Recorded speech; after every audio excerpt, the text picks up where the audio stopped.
Group 1 లా కేటీఆర్ అమ్ముడు పోయిండు, హరీష్ రావు అమ్ముడు పోయిండు, బీఆర్ఎస్ పార్టీ అమ్ముడు పోయింది, బీజేపీ పార్టీ అమ్ముడు పోయింది, రేవంత్ రెడ్డి సమానంగా అందరికి పైసలు పంచిపెట్టిండు, లేదా స్కామ్లకు వెళ్ళి బయట పడేస్తామని చెప్పిండ్రు. అందుకే కేటీఆర్ కూడా పట్టించుకుంటలేడు, హరీష్ రావు కూడా మాట్లాడతలేరు.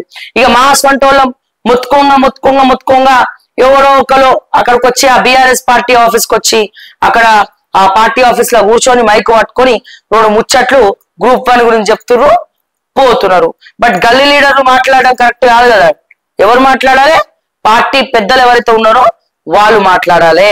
వాళ్ళు మాట్లాడట్లేదంటే అర్థమైంది, పై స్థాయిలో వీళ్ళు గూడు గుట్టానీలు చేసుకుంటున్నారు, వీళ్ళకేమో పల్లి బఠానీలు చేతిలో పెడుతున్నారు.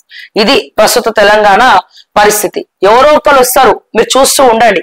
ఈ బీజేపీకి, బీఆర్ఎస్ కి, కాంగ్రెస్ కి కలిపి చెక్ పెట్టే పార్టీ అతి త్వరలో వస్తారని నాకు ఎందుకో 6th సెన్స్ చెప్తుంది, బాగా చెప్తుంది 6th సెన్స్. మీరు ఇట్లానే చేసుకుంటా పోండి, సిండికేట్ అని చెప్పుకుంటా చేసుకుంటా పోండి, ఎవరో ఒకడు వస్తాడు, ఎవరో ఒక పార్టీ పెడతారు, నాలాంటి వాళ్ళు తలకమాసిన వాళ్ళు ఇంకోరన్నా పార్టీ పెట్టి ఇక ప్రజలందరినీ ప్రజా చైతన్య వేదిక సాక్షిగా అందరిని కూడా ఏకం చేసి మీ సిండికేట్ పాలనను ముచ్చమటలు పట్టిస్తారు. నాకెందుకో బాగా ఇది కొడతా ఉన్నది, దాదాపు ఒక 2 months నుంచి అనిపిస్తా ఉన్నది. మరి ఇప్పటి వరకు నాకు అనిపించింది ఏది కూడా ఫెయిల్ కాలేదు. నా నోట్లకెళ్ళి వలికినవన్నీ కూడా వాస్తవాలు జరిగినాయి యాక్చువల్ గా. మరి చూద్దాం మరి ఏం జరగబోతోందో.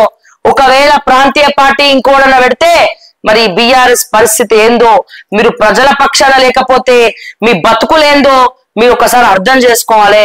మీరు మాట్లాడకపోతే మీ పరిస్థితులు ఏందో మీరు తెలుసుకోవాలి. కుక్కలు చింపినటువంటి విస్తర అయిపోతుంది.